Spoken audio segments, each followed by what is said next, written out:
So here's an exact reenactment of how the decision to make this show went down. Do you know that Hulu show, Dystopian Future, that feels kind of disturbingly realistic? Most women can't have babies, and the ones who do are kind of rounded up. Yeah, you're talking about The Handmaid's Tale. It's a real harrowing story. Kind of makes you think. That's the one. So I heard it's based on a book or something, so I want you to track down whoever wrote that book. Margaret Atwood? Yeah, whatever. I want you to get the rights to another one of her books. Also something with like a strong female lead, but I don't want it to be too obvious, so maybe something that takes place in the past and not the future. Okay. And don't cast someone super famous in the leading role. You know what? Maybe cast someone who played a supporting role on a Hulu show. Maybe that time travel James Franco show?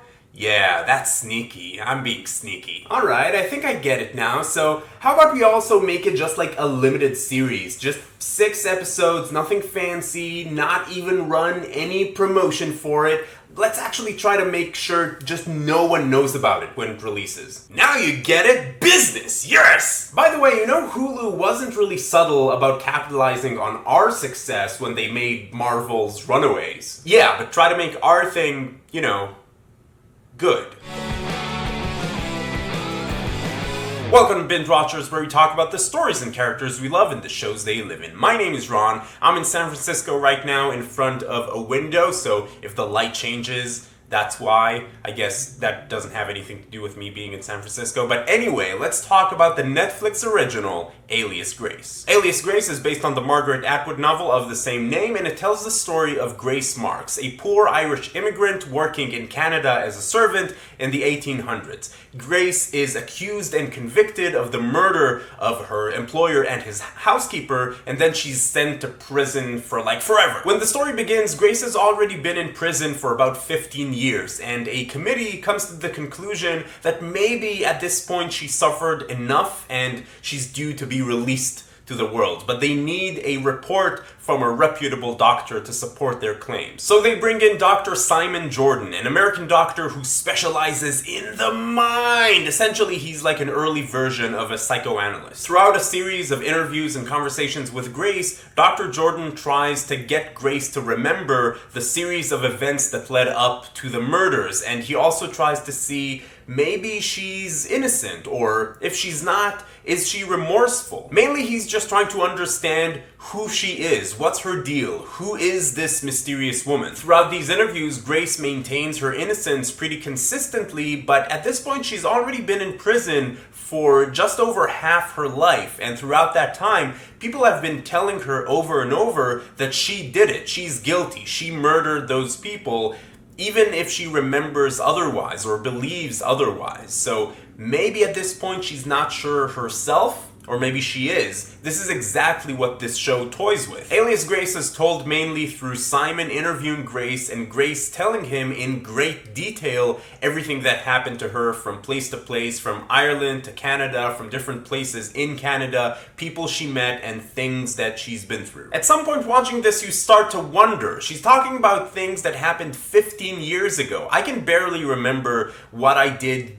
Tuesday last week. Does she really remember everything from 15 years ago in such great detail? Maybe she just had, 15 years to think about it, so now when she just has to tell it to another person, it's easy for her because she already arranged her thoughts about it, or maybe it was because it was such a string of traumatic significant events one after the other that made her remember, or maybe she's just making it up. This is where the mastery of this show truly shines. It keeps you guessing constantly, and it's so much fun to watch and kind of interact with. And Sarah Gadon as Grace is nothing short of incredible. Constantly as she's talking, you feel that there's something more below the surface, and I kept speculating on, is she really this naive girl and somehow she managed to stay this way despite her incredibly hard life, or is she a master manipulator? This show is kind of like the 1843 version of the podcast Serial. There is so much speculating you can do here, and I did. I watched this show with my wife, and I just would not shut up throughout the whole thing, and it made the show so much more fun.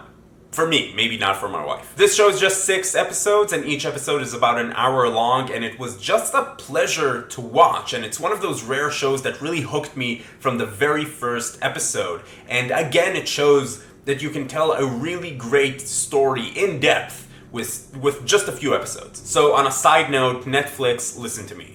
Stop making the Marvel shows 13 episodes. It's too much. All of them are too long. It's too many episodes. Make it 8 or 10 episodes. We know you can do it. You know you can do it. And while we're here, let's just not make another season of Iron Fist. Okay? The performances in Alias Grace were great across the board, but Sarah Gadon as Grace is just spectacular to watch. She really shines in this show. There was also a little part of the show with Chuck that I personally really liked. Generally, the show looks great, the cinematography is beautiful, the sets, the costumes, all of it looks great, except for one thing, which is that 15-year-old Grace and 30-something-year-old Grace look exactly the same. There is zero difference. I don't actually know how they could have made the difference, but it made the transitions between the different times in the story feel like a bit jarring. There was just one episode and I was like, wait, when is this supposed to be? Like, how old is she supposed to be here? When is this? Is this now? What? It's a really minor thing and it really didn't hurt my enjoyment of the show. I still think this show is really great,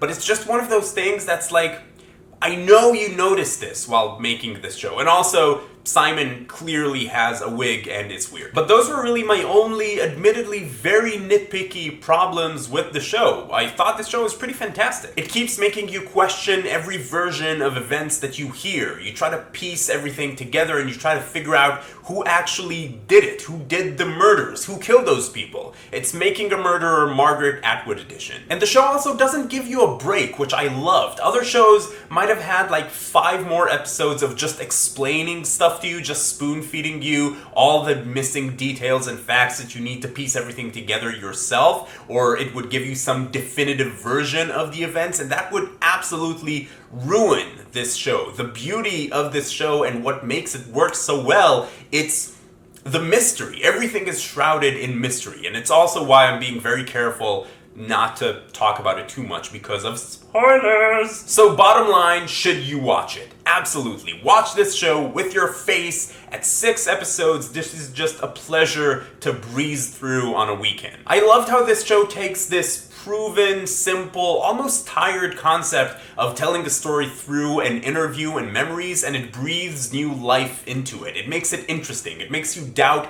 everything everyone is saying, and it kept me super engaged with the show up until the very end, which I also have some things to say about, but I won't, not in this video anyway. What about you? Have you watched Alias Grace? What were your thoughts about it? Let me know in the comments down below. Also, let me know if you read the book, and if you did, how it stacks up. And finally, let me know what's your favorite limited series? You know, kind of like this one or The Night Manager, these shows that are usually just about 6 episodes and probably won't have a season 2, or maybe it's going to be like a different story. You know what a limited series is. Just let me know what's your favorite one. If you're going to be talking about spoilers, please use spoiler tags in your comments. This is very important for this show. And if you like this video, please give it a thumbs up. It really helps out a lot. You can find me on TV Time or on Instagram or Twitter. You can also join our Discord server where we chat about TV, and it's a lot of fun. You can find all the links to everything down in the description. And if you're finding Binge Watchers for the first time, welcome. I'd like to invite you to join the Binge Watchers community. Come talk about TV with us. It's a lot of fun. Subscribe to the channel.